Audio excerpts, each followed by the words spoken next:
mes courses, dans un marché absolument extra. Bonjour Nicolas Poulain. Bonjour. Alors, ce n'est pas un marché extra, c'est un extra-marché. C'est une association assez étonnante. À Thiers et à Courpierre, on a développé effectivement l'idée d'un marché extra, ou plutôt donc un extra-marché, où il y a un slogan très particulier. On peut tout avoir pour 2 fois rien. C'est un miracle. Oui, effectivement. Donc, c'est une association, c'est un magasin à prix libre en fait. C'est né de l'idée de Fabrice Fauché il y a à peu près 2 ans, bientôt, au mois d'août 2010. Et l'idée, c'était de refaire circuler des objets que chacun a chez soi, mais qui n'utilise plus. Donc là, l'idée, c'était de les remettre dans le magasin et de permettre aux adhérents de l'association de pouvoir les acquérir au prix qu'ils veulent. C'est eux qui décident du prix. D'accord, ça permet effectivement de faire circuler les objets et de faire en sorte qu'ils ne dorment pas dans un placard. En sorte qu'ils ne dorment pas et puis qu'ils puissent servir aussi à des personnes qui n'ont pas les moyens de l'acquérir.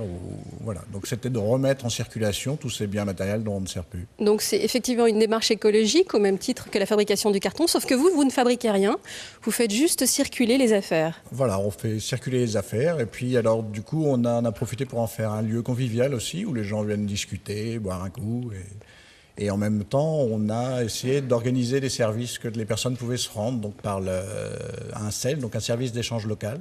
Qui n'a même pas besoin de monnaie tellement ça marche bien. Non, oui, effectivement. Il y a juste nous, on édite l'offre et la demande, ce que les services sont prêts à rendre, et puis les personnes viennent la consulter, et puis ils s'arrangent entre eux pour se rendre des services. Alors, quelle a été l'idée principale de la création de cette association? Parce qu'effectivement, c'est intéressant et c'est intelligent de faire circuler des objets, mais il y a une autre idée derrière tout ça. L'idée de départ, c'était de se dire, et est-ce qu'on ne pourrait pas se mettre autour d'une table? Qu'est-ce qu'ensemble, avec une idée de solidarité et de non-discrimination, on peut réussir à organiser pour notre quotidien, pour améliorer notre cadre de vie? Et donc, dans cette idée-là, on a essayé de s'organiser. Donc, la première étape, c'était de faire circuler ces objets, de se rendre des services. Et après, on s'est aperçu qu'il y avait des besoins, les personnes qui avaient peu de revenus avaient des besoins en termes de mécanique pour entretenir leur véhicule, par exemple.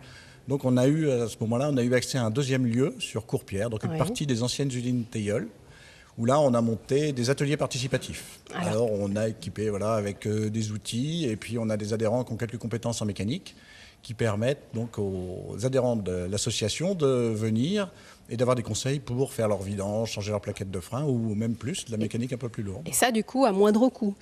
Juste avec là, on a une participation à l'association qui est de 10 € par an. Donc il faut être adhérent, effectivement. Voilà. Et en même temps, on demande pour pouvoir toucher aux outils, puisqu'il y a des problèmes d'assurance et ainsi de suite, là une participation un peu plus importante qui est de 20 € pour le mois où on vient réparer son véhicule. Alors ça c'est pour l'atelier mécanique qui vient de voir le jour, mais il y a d'autres ateliers aussi en cours. En parallèle, il y a un atelier couture qui est prêt à fonctionner, mais qui n'a pas encore démarré, mais qui est en gestation.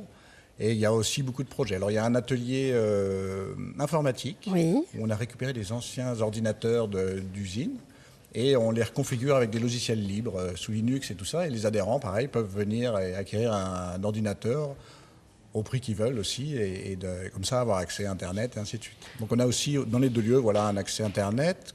On a aussi un projet de théâtre, un petit atelier théâtre qui est en train de germer aussi. Pour l'instant, il n'existe pas. Et voilà, pour l'instant, on a aussi de l'outillage pour faire de la soudure, travailler le bois. L'idée, c'est effectivement de faire en sorte que les gens arrivent à être autonomes et responsables par rapport aux objets qu'ils possèdent, de manière à pouvoir les faire durer. Alors, il y a une démarche écologique et puis il y a une démarche de responsabilité. Vous luttez contre l'obsolescence programmée des objets. Voilà, on essaye, parce que c'est pas toujours facile. Des fois, c'est compliqué à remettre en route. Il faut avoir un bon monde d'emploi. En général, on essaye de remettre en service ces objets-là. Puis des fois, avec 2, on arrive à en refaire un. Donc, si, pour ça fonctionne. Et on s'aperçoit surtout, la bonne surprise, c'est que les gens connaissent vraiment un paquet de choses et qu'il y a souvent des adhérents qui ont les réponses aux questions que je peux se poser d'autres adhérents. D'où l'intérêt d'organiser les échanges de savoir. Merci beaucoup. Merci beaucoup Nicolas Poulain. Et puis longue vie à l'Extra-Marché qui fasse des petits un petit peu partout ailleurs. Merci. Alain, vous êtes